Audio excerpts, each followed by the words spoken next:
Hello, Make Stocks Fun, Episode 2. The market is on a bull run, but most people are broke. And here's why. Most people don't have enough saved for retirement. I read a news publication and it was very depressing. Most people had the most amount of saved at age 56, and then it dwindles down to almost nothing by the time they need it the most, which is late 60s, early 70s, when they're ready to get their Social Security. They just don't have enough to enjoy their retirement. Watching videos like this can help you, and we'll go over some terms and some information, and that way you can apply these to your life and you can have enough money to retire and have a satisfied life. Basically, last week we went over take control of your 401k at work. And, when I was a couple years in to a full time job, I stayed with the company about 20 years. And I didn't know anything about 401k. No one explained anything to me until a couple years into it. Then a friend came to me and showed me that there's more funds available to you through our program, and this is what you need to do to take advantage of it. And no one told, people would come in once in a while and just go over, general things, but no one would ever go in detail on, different rates, return, different funds can do different things in different areas of the market, when you can take advantage of those as well. So all those I had to learn and things like that. And chances are, you're just in your standard fund at work, and it gives you a very low percentage in comparison to other funds that are out there. So last week we went over the importance of that. If not, check out that video. But the main thing is, whatever they give you at work, just ask HR, your investment department, access to all the funds. And, a lot of times there's a key or a key code or something else you might need at work. Just make sure you obtain it. For me, it took like a couple weeks. And once I talked to HR, they didn't give me any lip about it or anything, but it did take a couple weeks for that process to go through. But then it was definitely well worth it. I ended up doubling my 401k wealth back to back years. And now we'll get into, why people are broke.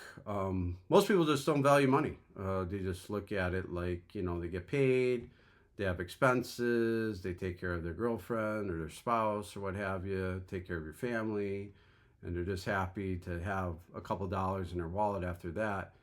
And they don't really think about the long term and the consequences for not having enough for when you're retired, and you just keep working, right? So that's the importance of this video. We'll go over some things. I mean, basically what you want to do is just take right from the top, learn from what the government does. What do they do? You get a paycheck, they already got paid.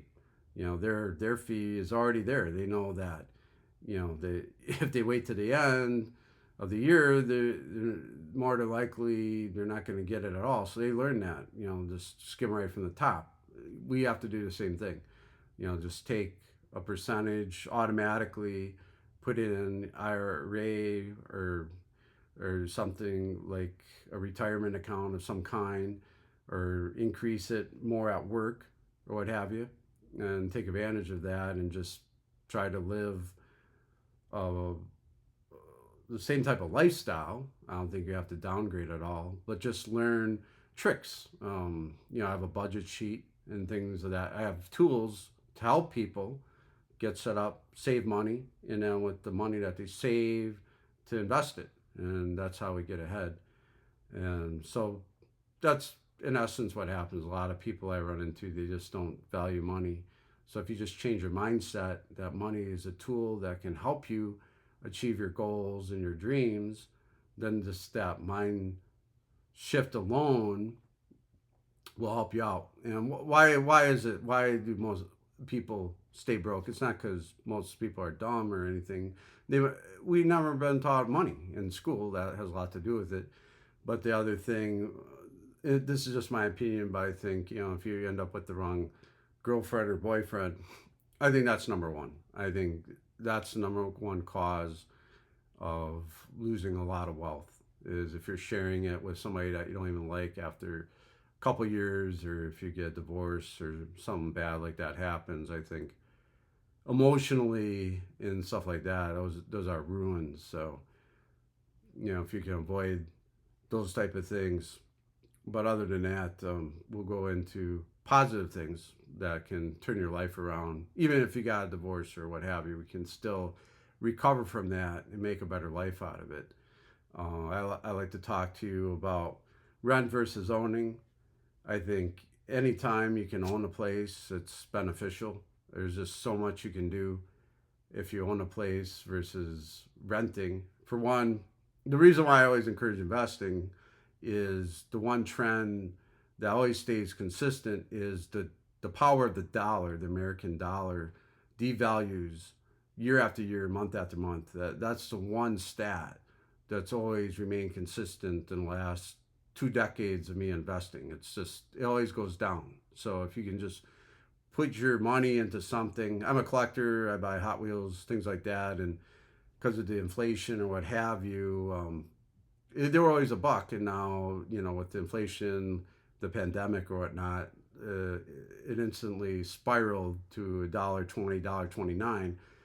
That's a 29% gain pretty much overnight on every car I own, and that's just one simple little example of how things can explode just by devaluing the dollar. Homes, everyone needs a place to live. If you own something, you can sublet it. You can just rent it out, lease it. There's things called real estate wraps, where you're essentially the bank. Mortgage means, it's a French term that means life loan, and if you get a 30-year note, and it takes you 30 years to pay the thing off. I mean, that's how the bank gets rich, right? That's one of the tools that they use. So you can use that same tool. If you own, you can become the bank, and whatever the rates are, you can go above it or be below it or whatever you see fit. I mean, it's your property. So there's just a lot of different advantages there of owning the home versus renting. And then just little things that you can do. You can eat at home, learn how to cook. A lot of people are scared to death of cooking, and there's really nothing to it.